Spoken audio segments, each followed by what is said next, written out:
Careful there. Careful there. I'm just waiting for real And life. welcome to the Bro Buddies. I'm James. And I'm BJ. And we're back for National Martini Day. The day we've all been waiting for. National Martini Day. We have an excuse to drink every day of the year here on the Barrel Buddies. goodness. And you should too at your Thank goodness. place of imbibement.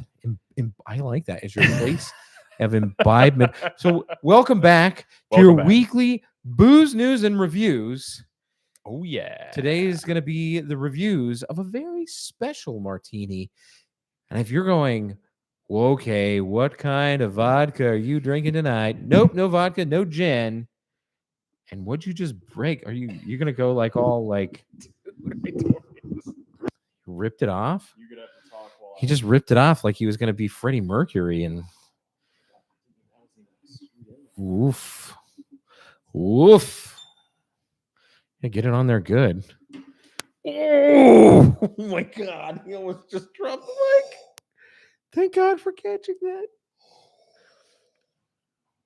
Are you okay? Did you hurt yourself? Oh, I got it. Metal sliver? Oof. Those are the worst. Oh, shit. That's in there, man. Oh, you're going to have to dig that one out. Hold on. That's like... Did you get it? Yeah. Oh, I'm sorry. Well, that is a big freak. That's a hunk of metal. That's not a metal splinter. That's a hunk of metal. Good Lord, man.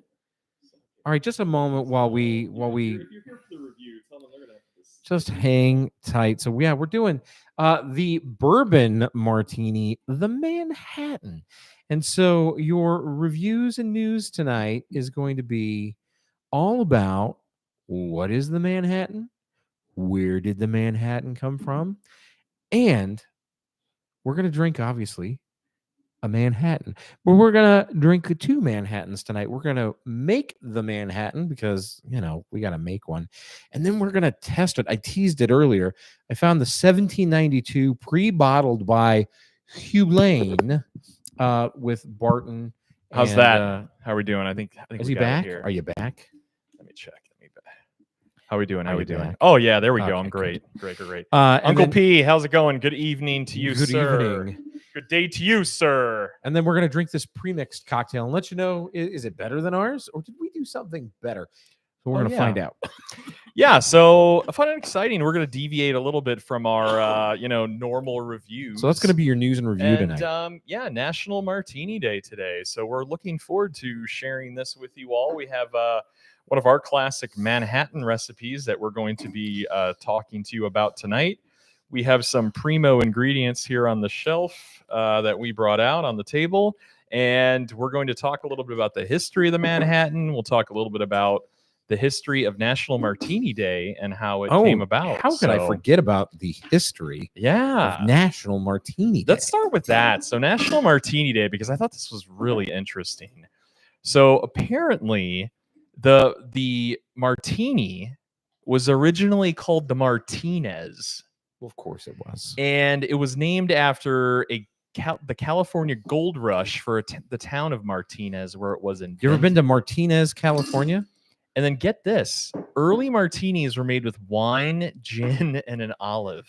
We're not going to be far off because tonight we're going to make ours in a classic style using the very classic Martini and Rossi Rosso Sweet Vermouth, which is a wine-derived vermouth. Vermouth is a wine. Yeah, so that's probably where they so think about it. If they were using wine back then, you're probably using like kind of not rot gut, but not the greatest wine. You're probably using table wine. Yeah, so that right? That's probably just a derivative of that, an offshoot that martini and that vermouth.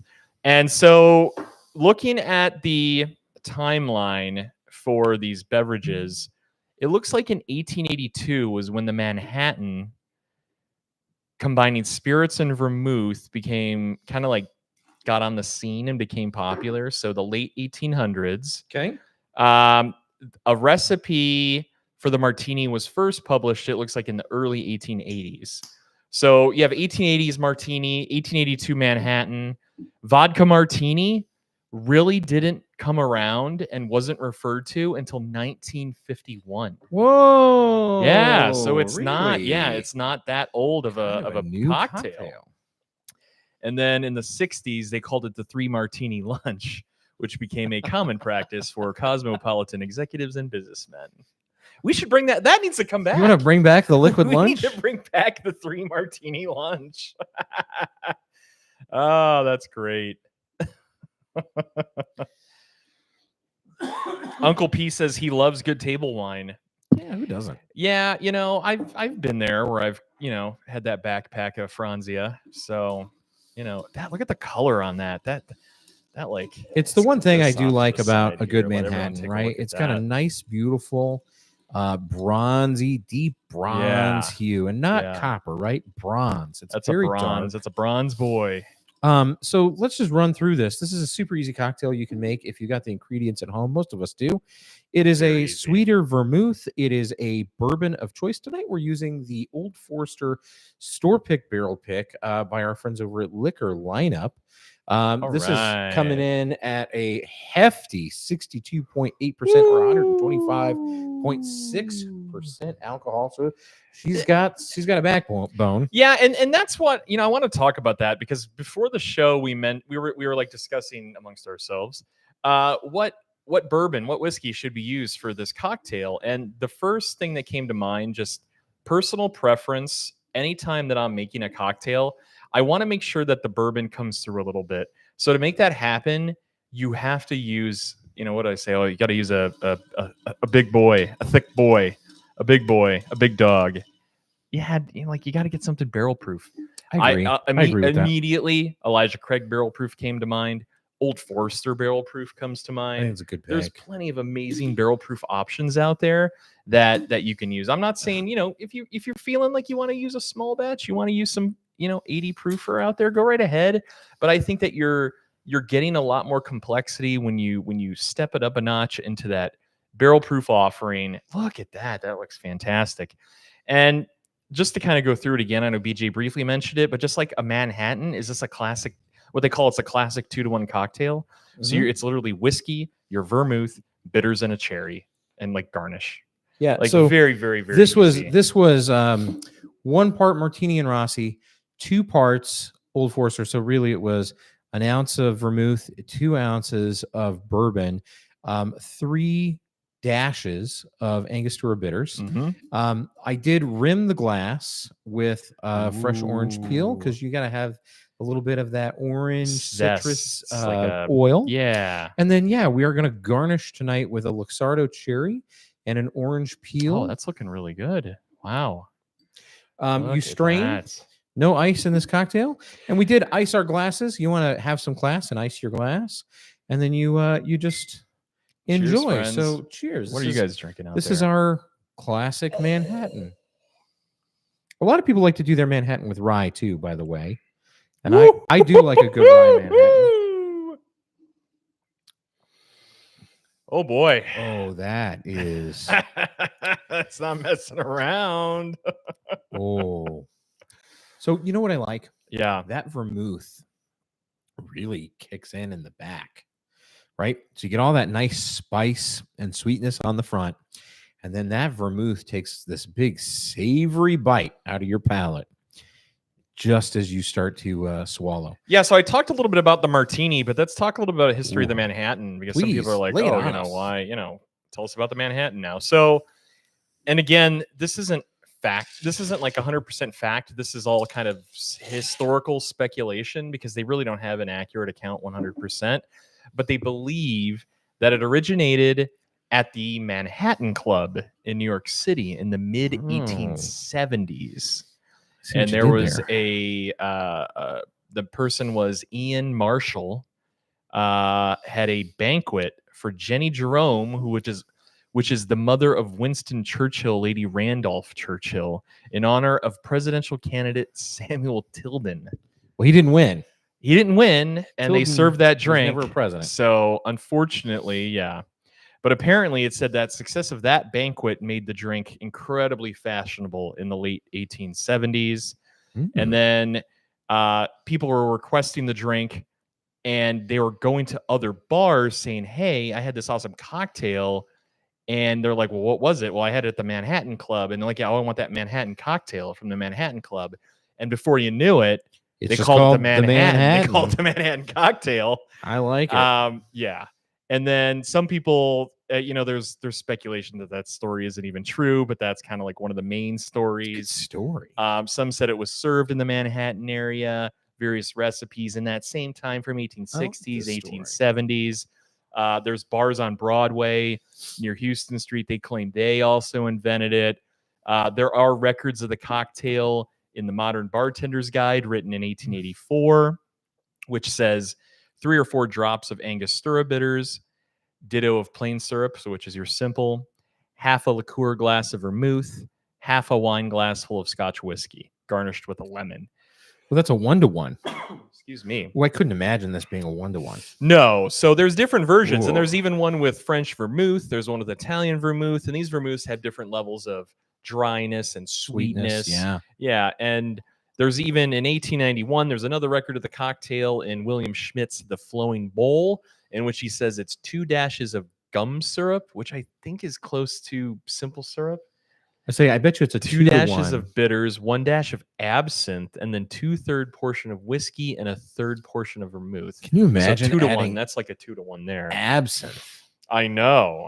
I can imagine that, actually. I can imagine like washing the glass with absinthe. And then it says the same cocktail appears listed as a Tennessee cocktail in Shake 'em Up by V. Elliott and P. Strong of the same area, which consists of 2 parts whiskey, 1 part Italian vermouth, and a dash of bitters poured over ice and stirred vigorously. And then during Prohibition, let's take it a few years later, in the 20s to 1933, Canadian whiskey was actually primarily used because that was the only thing available at the time in that the East Coast, basically. Now in that's New York an and interesting thing. Yeah, because I can see where Canadian whiskey, a sweet red wine instead of a vermouth. Ooh, that'd be a kind of delightful cocktail. Kind of wintry, but very good. I say wintry, right? Like, oh, Canadian burr. But I mean it like all that sweet and kind of that maple back end. I can see where that would be good. I had said earlier, I've had this with rye. I like to have a rye Manhattan. Yeah. Because I like the spice.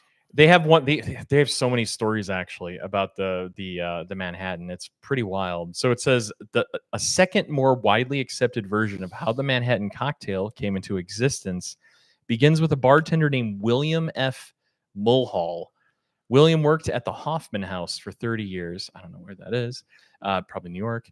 In a story he wrote in the 1880s, he claims that the Manhattan cocktail was invented by a man named Black, who kept a place 10 doors down on Houston Street and Broadway in the 1860s. He also suggested that the Manhattan was the most famous drink in the world during its time.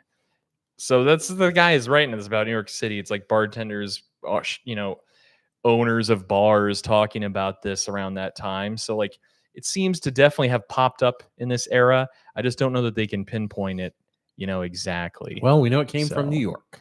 Definitely New York, definitely in the Manhattan area, definitely in the 1860s to 1880s. All right.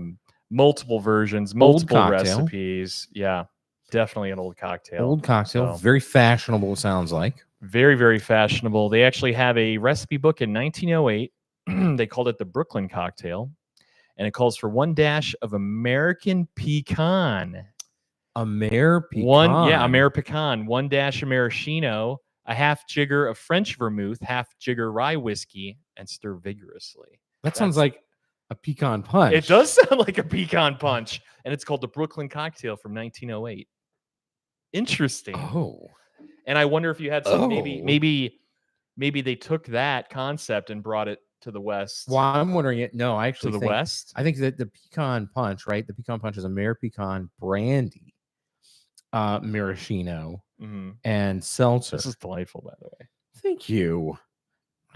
Thank you. I feel. If I had to critique pride in this, if I had to give you one critique, though, and it's not a backhanded compliment there, because it's something bad. It's got a bit heavy on the vermouth. Yeah, like it's too much vermouth. It's too much vermouth. I would have pulled back on that. I probably would have. So I literally did do a 2-to-1, and I feel like you I could have done 2 to probably a would have half. done 2 to A half. a half. Yeah. I would have done 4 ounces and 1 ounce. If you don't mind opening up, hand me that bourbon, I think I'm gonna do a little splash. Splasher. It might help it out. Give her a little splash. What's your verdict here? I like this cocktail. Well, I always like a Manhattan, especially if I don't know what to order. I like a. Yeah, you know what? I'll top off just a smidge. Yeah, when I don't know what to order, I like to order a Manhattan. I think it's a safe cocktail. It is a safe cocktail. And because it's a cocktail that says, I know what I'm doing. I know what I'm ordering. I have taste. And that's it.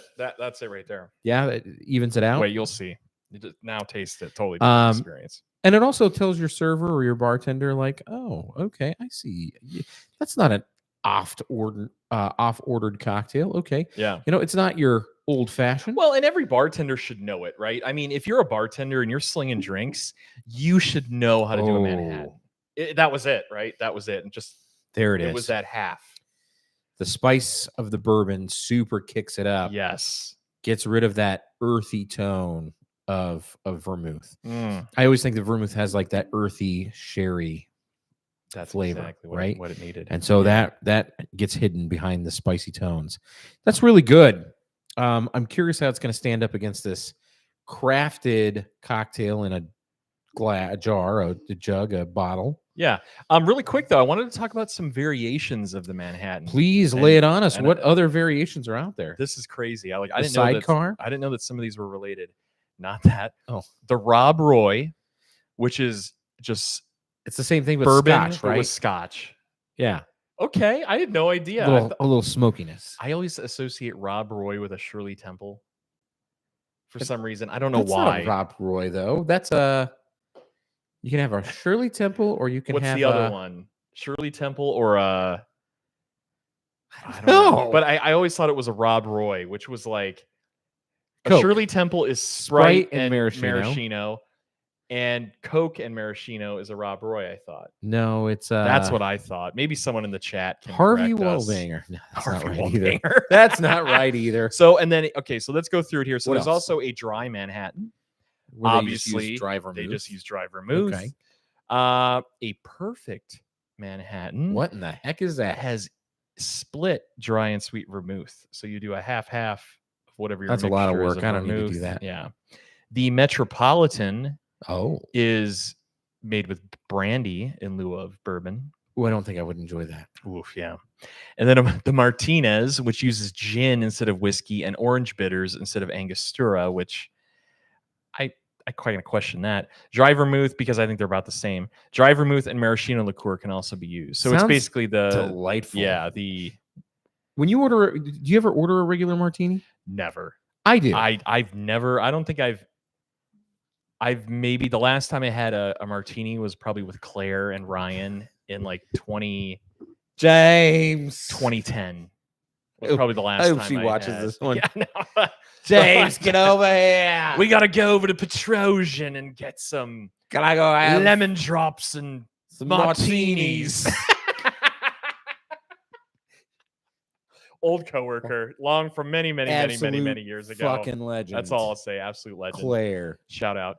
But yeah, I think that was probably the last time I've ever ordered a martini. It's just not my bag, right? It's not my thing. So I think that here's the thing with martinis, right? There are, to your point, what you're reading off. I don't mean to like take us totally off kilter here, but I think martinis have a big Roy Rogers at Uncle P. Oh, thank you. Thanks, Uncle P. We were not close. A Rob Roy, but it's a Roy Rogers.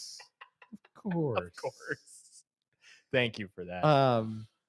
No, I was just gonna say martinis have a lot of variations as well. Yeah. And so you have to know what you like. So I don't like Sure. I don't like a vodka martini at all. Okay. I don't like it.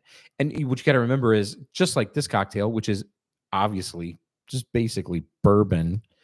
A good martini to me is gin. Yep. And here's how you add. You want to see how you add vermouth to a good gin martini? Yeah. What do you do there? Like that. I see what you how did you there. add good gin. That's how you do it to a good gin martini. And then you make it dirty. So you add some olive brine, some olives, a cocktail onion, Oh, that reminds me. So there, Now we're talking. this was Or again. a This Vesper is where you this mix the is two. early Vodka and 20-teens gin. at the Bellagio here in Las Vegas, Prime Steakhouse. Okay. I used to order martinis there. I remember this. Okay. They would do homemade blue cheese stuffed green olives in their martini.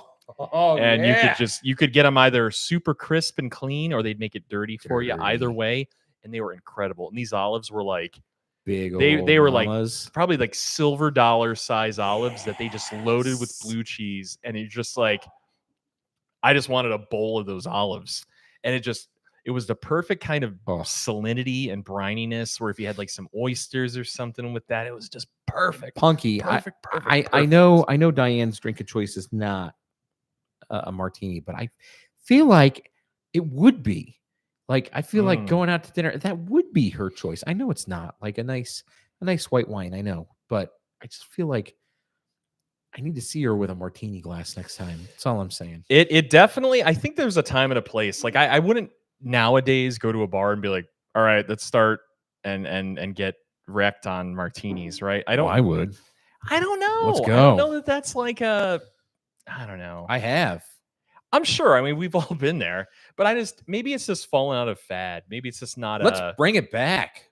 Bring back martinis, and you could start with ordering some Manhattans.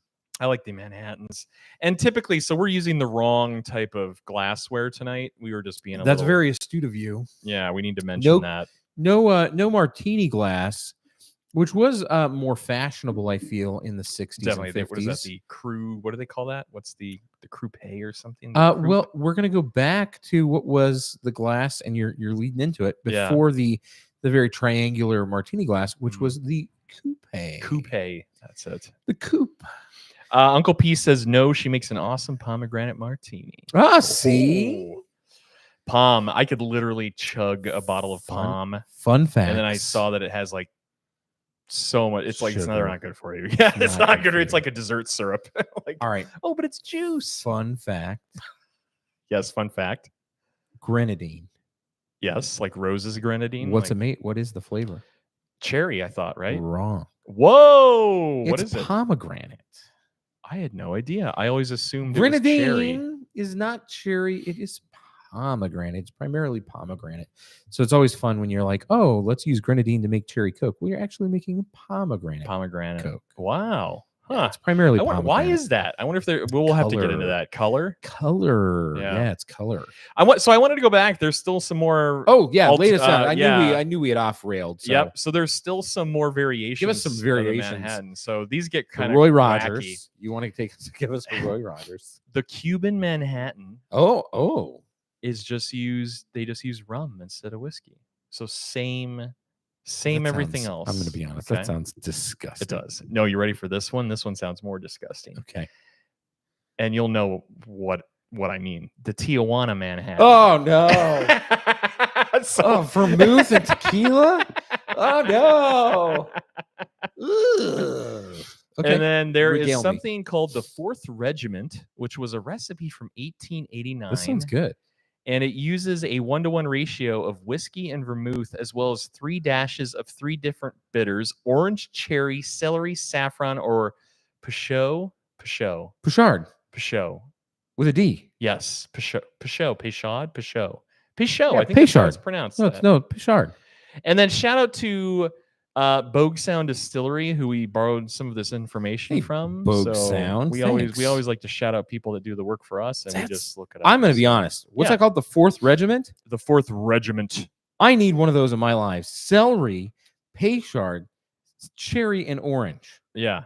And they also have saffron. I'm interested in that, like a little saffron. Oh, we have to make one of these. This sounds amazing. So it says Peychaud's bitter is a bitters distributed by the Sazerac Company. It was created between 1849 and 1857 by Antoine Amédée Peychaud, a Creole apothecary. Oh, what? You know what? I would love to be a Creole apothecary. I don't even know what that is, but it just sounds cool. It's a dignified man with a pencil mustache, a cape, and a top hat. Who says, "Good afternoon, mon chéri." Who's definitely got the my name is definitely waxes Monsieur his mustache. I'm a Creole apothecary. So it Is that says me? here this bitters is comparable to Angostura, but it has a predominant anise aroma with a combined Oh. background of mint. Oof. Oh, Oof. I don't know if I like any of that.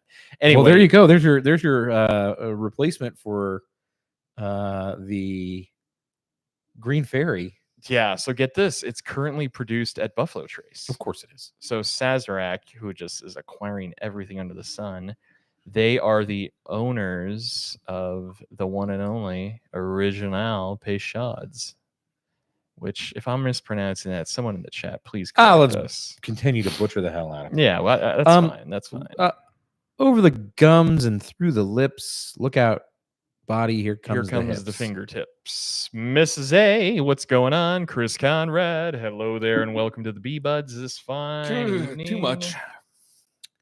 Mm. But I really want to get to this new bottle. What'd you do there? Oh, I chugged it. Oh boy. Yeah, these are kind of like triples here. No, it was a full cocktail. I poured a full cocktail. And guys, 2 ounces. the garnish. We didn't talk about the garnish. What do you have on this garnish? Well, the garnish one and only. the garnish is very traditional. It's very pricey, by the way. Thank you for bringing a jar of those over. You need to take those home with you because they're way too expensive. They are mine, and so yes, I will take them back Yeah. home. I mean, it's a $30 Jar bottle of cherries. Yeah. No, it's just traditional. All I did was just take a vegetable peeler and just get a little Rind. orange peel. Yep. And then just put that on the very well provided cocktail pick that you provided with a Luxardo cherry. The only cherry you should be garnishing. And I'll say I had an argument. It was not a discussion with somebody that swore up and down about Amarena cherries and the Greek cherries. And I don't think they're saying that that's a better. They're saying it's better than a Luxardo. And I'm like, I will probably fight you. Yeah, I don't think so. I think Luxardo is the best. Amarena is good. I think it has a little bit of a different flavor. It's different. This is more fruit roll-up-y dried cherry flavor, which I think is way better. Do you remember when Luxardo did the preserved hibiscus flower? I think I do. Do you remember that? We had that where it was like 10 years ago. They're like the bulbs in the jar. bulb of the hibiscus flower. Yeah. In Luxardo syrup. Oh, I digress. All right, are you ready? I'm trying. I'm trying my best. I will get there in a second. I have one more sip here. You're a professional. I know. Woo. All right. So while you finish up, let's talk about this. Let's talk about this.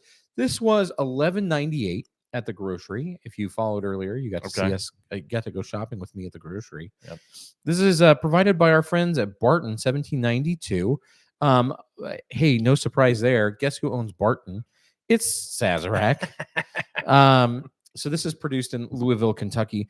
This is also produced in partnership with somebody called Hugh Line, and I've never heard of this company. So I haven't either. We're gonna have to look them up.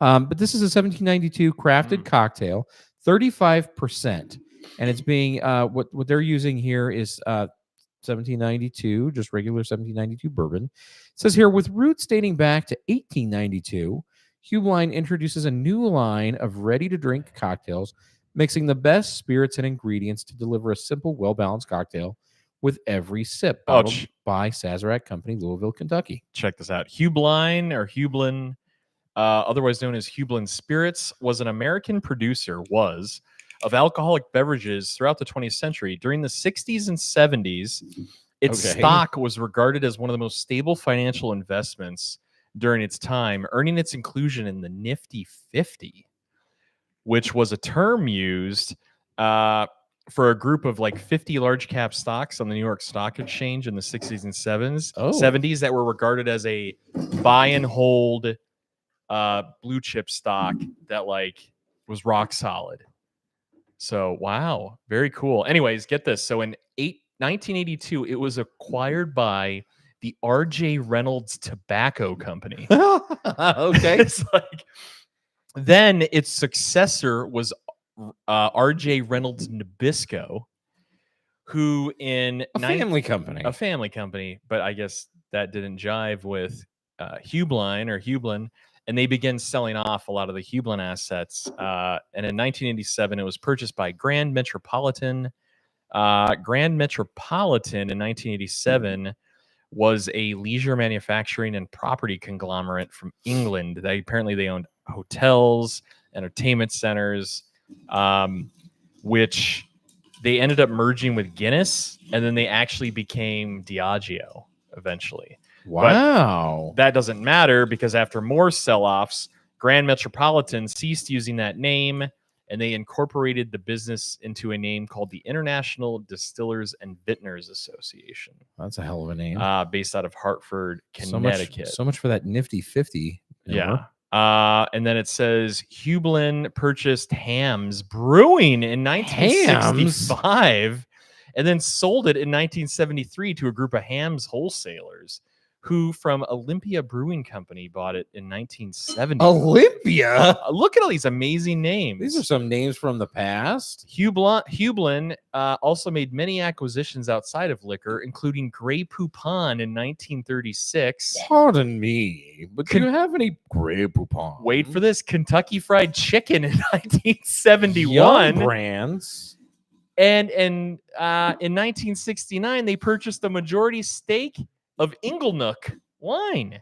I love Inglenook. Yes, oh my that's god, so crazy. That's a Coppola wine these days, by the way. Yeah.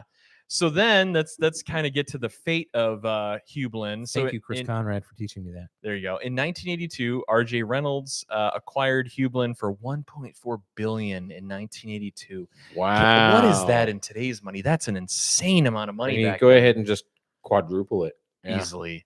They had a corporate reorg in R.J. Reynolds with Nabisco.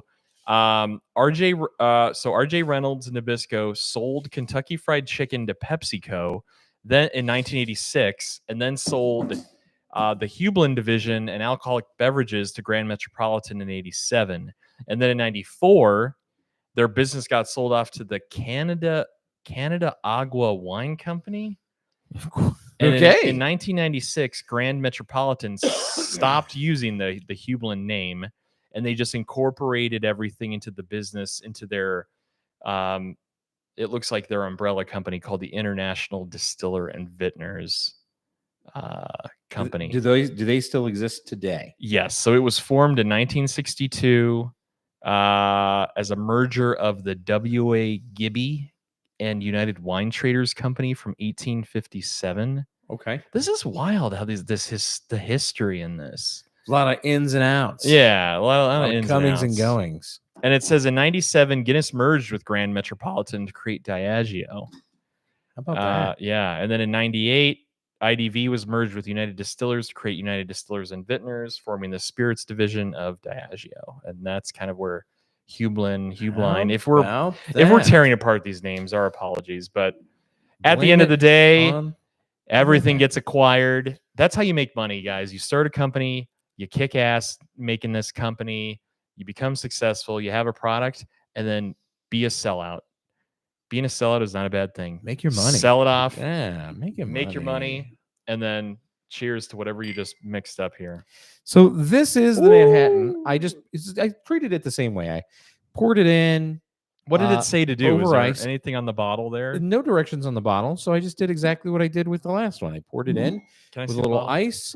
I stirred it. I added our garnish and strained. Holy shit. So whoa. This pre-mixed is already, it says it's made with bourbon, vermouth, and bitters. It's already rocking and rolling. It's 35%. I didn't touch it. I poured it straight out over ice, stirred it, let it sit like I would a typical cocktail. Obviously, so it says 1792 on the bottle. Yeah, 35%. That it's got 1792 in it's it. Probably got Barton in it, right? Small batch Barton, yeah. It says it's got a wonderful nose. With roots dating back to 1892, Hublin introduces a new line of ready-to-go cocktails, mixing the best spirits and ingredients to deliver a simple, well-balanced cocktail with every sip. Bottled by Sazerac. Well, if you hate it, it says they love to hear from our customers. We should call this 1-866 number. I will call them. You want me to do it on the show? Let's call them right now on the show. I hate it. Let's call them. Call the number on the show and let's see what happens. All right, here we go. I wish you wouldn't have said that because Sorry. I already have like it was a visceral reaction. oh dear God. It tastes like mushrooms. Oh wow, it does have like a here, and I'm gonna go in. I'm gonna be one of those guys. I'm drinking from the bottle. Ew! What are you doing? Oh, there is like a mushroom umami-ness to it. It's wretched. What's that number? It's almost like a foot. What's that number? 1-866-729-3722. It says we love to hear from our customers. All right, let's give him a call. We just turned into the Jerky Boys. I was like swallowing that.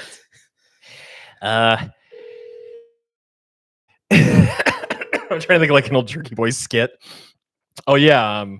Hello, what are you calling? No, the sales job guy, where he's like, "Oh yeah, I can sell cars. Oh yeah, where you sell cars from before?" He's like, "Oh yeah, up in He just named some random town, and the guy's like, "Oh yeah." Thanks for calling our customer service number. Oh. We're sorry no one is available to take your call at the Don't moment, leave a but it message. is We'll call very back. important to us. Okay. Please leave us your name, phone number, the name of the product. No, don't, because we're on the show and we don't want to dox you. So we can call him back later. I will call them We'll back call him later. back later. So anyway, I bet they pick it up during business hours. I bet I- if it was earlier in the day, they'd probably pick it up. I will call this back. I will record me calling it back. Please do. And then, yeah, just kind of block out your name and phone number and then tell them that this was terrible. I will tell them I spent $15 on this bottle. And then see if maybe they'll send you some cute coupons or something. Some coupons.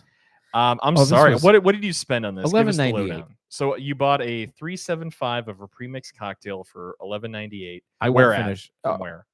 At my local grocer. Local grocer. Do you want to call it out or you don't No. want to? Okay. No, because I like my local grocer. It's not their fault they No, stocked a terrible product. no, I get that. I'm just cute, you know. You never know, right? If you want to just name drop, but It that's was fine. Bad. This is not good. I'm gonna give this a score of 0. I wouldn't be that harsh on it. I'm being harsh. However, maybe it's bad because I made a good cocktail and then I had this and was like, this is a bad cocktail. dude, you hit the nail on the head there. It is literally it's like cream of mushroom soup or something. But in a there. bad one. Like I think that maybe their mistake is probably the vermouth in there. It's They're whatever using vermouth bad they used. vermouth. They use some cheapy Like really vermouth. cheapy vermouth. Watch, they're like, we finish only use the highest quality ingredient vermouth. And I'm like, well, I'm really it's not high enough. man, those Luxardos. Thanks for bringing those over. It saves the day. It does save the day. And I if you don't mind, if you could dump that in your little My little spittoon over my there. That is wretched. That is Oof. really bad. I'm with you through and through, man. This pre-made Sazerac Manhattan. No, but no, don't buy. 1792 is a do not buy from not the buy. Barrel Buddies today, Bad. guys. Like, and it's sad because here's the thing. I think there's potential in this. If something like this was good, I think it could blow up right now. I think there is a desire and need in the market for pre-made cocktails. There is a gap in the market. There's a business opportunity, and you know, for such a flippin' gigantic company as Sazerac, I'm going to rant a little bit here. You guys should be doing enough R&D to know better and focus groups to know that this is garbage. And I question Seriously. And Here's the other thing. please, I want anybody to argue with us about this. I Like, actually very much question this is sad. if Barton is actually in that. I don't. Did you just slap a brand on it? You might have. Well, You might have. so think about this. Let's think about it. I bet that Barton 1792 has let's call it like a slurry of whiskey that doesn't even make it in their To their quality bottle, control yeah. to small batch, where they're like, well, what do we do with this rot gut? Oh, Sazerac says, "Hey, we got a premixed cocktail. We can mix sell it to in." Costco. And they're like Snidely Whiplash are like, "Oh yeah." They're doing the like, they're doing the waxed mustache twirl. They're like, "Yeah, see, mix it in that pre-made cocktail, and no, we don't know the difference." But you know what? Even then, man, this kind of like that's saddens me. opportunity, and this is opportunity would think. lost. I mean, I think if they had a rock solid 375 premixed cocktail that was good, this could be a slam dunk. Be a This could be a banger. big seller. So here's what I'm going to tell you. So You got a big thumbs 3/4 down on you this, got a guys. 3/4 bottle of bourbon that you're like, I like it, but I don't like it enough to just drink it. Here's what you do. Yeah, You go get some Martini and Rossi, sweet vermouth. get that. Take a 3/4 At the end of bottle the of table there. bourbon, fill your bottle back up, then add a bunch of Angostura to it, and then throw it in the freezer door. And then you got a rock solid Manhattan Pre-made that you can rock pour and out rollin'. anytime you're ready for a cocktail, or anytime friends come over and you go, have I got a good cocktail for you? Absolutely. And a good freezer door cocktail. I can't tell you how many friends I know that have a huge bar of like a bunch of like quarter open bottles that they just didn't like. Look at us. Barrel proof. Well, I'm gonna go down a little bit of a rabbit hole. Barrel proof. It was too hot for them because they're not pros like us, like drinking pros. And they're like, oh, it was too hot. It was too boozy. Okay. That is a. Then I'd be like, okay, well then here's what we're gonna do. We're gonna make a pre-mixed cocktail. To your point, Yeah. put it in a little, jug. Throw it in the freezer. Use the bottle. Use that bottle. Hold on. Look like at this. This is that's an incredible bottle. We used a very, hold very on. special good bourbon. Hold on. I there's a lot got a perfect example. There's a lot of barrel proof swill out there. Oh, get that benchmark. That's exactly what I was going for. That's exactly what I was going for. Like that. Like that benchmark foolproof is garbo. I mean, it's it's not amazing. There but you go. Hey, if you like Blanton's and you can't find it, don't buy this. So the one secret that bourbon companies don't want you to know. Have you ever heard of Chestnut Farms? Oh God. Cigarette ash in a bottle. If you like Blanton's and you're having a hard time finding it, let me tell you about Jay Bowman. Sorry. Shout out to our friends at Sazerac and all the big players. We love you. We love you. I'm sorry. All right. So benchmark. This is a perfect. This example, is how we'll right? never get a sponsorship. This is why. From these This is guys. why. This is Because why they're this like is the honest truth that we tell our audience. You know those 15,000 subscribers we just gave them? Cancel them. Forget about it. All right. Seriously though. Yeah. Listen, there's a reason we bought this, right? Yes. This is benchmark. This is Saz juice, right? This is Buffalo Trace juice. Buffalo, yeah, it's a little Buffalo. And we're Trace. we're a little less than halfway through this. We did this big. It wasn't terrible. I remember the foolproof. It wasn't terrible. No, the foolproof was Can I get a little wretched. pour in there? This is the single barrel. Oh, I'll take a little. I'll take it as a dash. Yeah, just a the dash, foolproof just a dash. Was the top floor was the best. Thank you. Perfect. The foolproof was terrible. And as I recall, the single barrel was not. But this is a perfect example of I don't want to drink this all the time, but what am I going to do with this? It's a cocktail. It's a mixer. Perfect. We put some vermouth in this. We Angostura this. Yeah. And we throw this in the freezer door. Absolutely. I would take that bottle. We could do it right now. We could mix. And then when the friends and family come over and you're like, ooh, I need a quick go-to cocktail. Like, hey, throw some cocktail together. I got a great Manhattan for you? Dude, and then it'll you last just pour forever. them out in It'll the last coupe forever. glasses. It'll last a year. It'll last years in that. You know, you mark right on it with a marker, Yeah. Manhattan. Yeah, just put a... Oh, cool. I got Manhattans already mixed up. Throw Let's a date go. on it when you mix it. So you know what? I wouldn't drink it past the holidays year. are coming and you're like, oh my God, I'm going to let people make their own cocktails. No, you make that cocktail themselves and you go, there you go.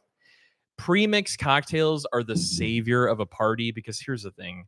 If you're a host, which we've all been there, we've all been that host, you don't want to spend your time behind a bar when everybody's like, you got that one black sheep friend that comes over and they're like, good. Oh, can you make me another whatever? And it's like probably the most labor intensive thing you got to do when everybody else is out by the pool having fun. You're sitting there with the troll trying to make a drink behind the bar when you can just say, go to the freezer. I have a pre-mixed Manhattan, poured in glass, add ice, throw in a Luxardo and get back out to the pool. That's what we should be doing. So next week, this is perfect transition. Yeah. Next week we're gonna do pre-mixed old fashions because we found an old fashioned premix by Buffalo Trace, which I hope is better than this premix. Here's a crazy like thing I'm gonna throw out just with everybody right now. I am digging this like cocktail show where we're reviewing premix cocktails. Little premix cocktails. This could be something we do. This is bit. like a good this is a good segue, a good alternative to our normal whiskey reviews. I think we should do this for a little bit. Summertime, they're rampant. Premix cocktails are out there in mass. They're everywhere. They're hot right now. Buzzballs. They're huge. And again, we should start reviewing them. All these premix that are coming out. This Buffalo Trace premix that has come out. Buffalo Trace just put out a premix. So we saw this one. They also did a Buffalo Trace juice, so made with Buffalo Trace, not 1792. Yeah. A Buffalo Trace Manhattan that we saw for $30. It might be worth checking that out too. Okay. Yes. No, I think that like our next could be handful of shows, which who knows how long. I mean, here's the thing. Yeah. I think we've kind of beat to death bourbons. Like, guys, we've talked. We need a break. We want to do it. We want to have a break. Excuse me. Let's have a summer break and talk about premixed cocktails because here's the thing: they're easy, and we want to find. I think with our whiskey knowledge, we want to be able to recommend a good premixed cocktail. And I'm going to tell you right now, one that always stood out. Recommend how to make your own. You ready for one that stood out that I would like to find again? Oh, yeah. I'm nervous. No, I think you're going to agree wholeheartedly. If you remember this, was the Ninkasi premixed cocktail in a can. In a can. The can drinkables. Yeah, I'm gonna look it up real quick. Oh yeah, those were tasty treats. Yeah, those were good. I don't know that they make those anymore though. No, I think they do. So, well, in 22, they were doing a can, the Ninkasi cocktails called Bourbon Renewal. Gin Ricky by Jeffrey Morgenthaler, who was he was a big deal. Like he was like bartender of the year or something. And that Gin Ricky was good. That bourbon. What was the bourbon one that they did? So the bourbon was just it says Bourbon Renewal made with bourbon whiskey, and it was an 8.4% can cocktail. It was good. And let me see if I can share the screen so our friends can see it here. If you see these sitting around on a shelf, if you guys get them. Yeah, if you guys can this here. I didn't have the Paloma, but we did drink the Gin Rickies and the Bourbon Renewals. Yeah, and then, I remember those. I think Jeffrey Morgenthaler, big deal, like mixologist. Yeah, Jeffrey, I know you watched the show, so hit us up so we can interview you. Thanks. Listen, Jeff, we call him Jeff, obviously. Reach out to us. Hit us a quick email. Drop us a DM. Drop us a DM. We'd love to get you on the show. And let's talk. I would love to talk to him about his Ninkasi cocktails, and I think we could actually make that happen. I actually know we could make that happen. It'd take a little work, but I think we could do that. Yeah. I'll say this much: when these dropped last year, they were hot. Not only were they hot, but it was probably my favorite drink of last summer, over the last 2 summers. Yeah, no. And I haven't had the Gin Ricky or the Agave Paloma. We did have the Gin Ricky, and it was tasty. We didn't have the Paloma. I remember the Paloma, but the Gin Ricky was crazy delicious. That Bourbon Renewal was like the perfect can cocktail. And we're off the rails. I know we're a little off the rails. We're off the rails. So we'll see you next week when we do this again, and we're going to talk about old fashions next week. And then we're gonna jump back into old fashions, but I'm digging this like premixed. I think we're gonna look at some premixed summer cocktail segment. Yeah. Can you buy it better or make it better? Yeah, but you need a shtick. So think about I'll make a shtick. Those douchers at Costco were like, it's bussin' or it's whatever the hell they say. Like you got to come up with some shtick, man. You got to be like, cap. This is the Riz in a bottle, baby. Ohio, this shit's skibbity. You're gonna be like, this is the Riz, skibbity, no cap. We get for real, baby. For real. It's no skibbity. So we're here to talk the language. Skibbity is bad, so I know we're here to talk the lingo of the youngins, and we're here to teach you all. No, I'm not teaching you. I'm not teaching you. We're not. I'm sorry. Look it up for yourselves. So I'm all about it. Premixed cocktails over the next. What you think? How long? We're just gonna leave us a comment below. Don't forget to like, subscribe, and ring the notification bell. Give us a thumbs up if you can. And if you've already done those Not terrible. things, Not terrible, by the way. again, I'm kind of shocked that a By the good way, revisit. friends, benchmark, quick revisit. If you've already done those things, thank you. Share it with a Garbage. friend. Absolute garbage. Don't Absolute share that with a trash. friend. Don't share this with a friend. Share at that all. with your garbage disposal. There you have it. That's our should do 50 minutes today. We just rocked out 50 minutes. When you're passionate about something and you Yes. like what you do, I'm all about this. I love this. This is you a don't- great you know, segment. it's good. And I'm actually like, I think I kind of have I'm invigorated. I have Look a new at you. excitement Look at you. for the Barrel You're Buddies now. glowing. Premix. Well, it's fucking sweat, dude. I'm sweating Oh, my ass oh, off you're over here for some schwitzing. reason. Like it's hot. Here's what happened. I think that the air conditioners in Vegas, if you're on this, like, I'm not gonna go on a quick rant. Oh, The power company pulls down they stop your oh, air I don't have conditioner. that Big Brother. Yeah, it's like Big Brother You have air the Big Brother air conditioner. conditioner? Yeah, because they say Oh, they no, save you absolutely like not. No. Big Brother air conditioning after this is gone because I'm sweating my Pull butt that off out here. of the wall. And I'm gonna call them up right after this. I just wanted to- cancel it. I I'll wanted just to go point online out- and do it. Yeah, what do you got? Your next door neighbor dog friend. Not a single bark tonight. Bravo. I love it. No dog barking tonight. No dog barking. And I don't want to jinx it because probably for the past 5 summers, I've heard this dog bark every show on a Wednesday. Let's get him started. Anyway, there you go. For the Barrel Buddies, I'm Jimmy. And I'm BJ. We'll see you next week. Adios, friends.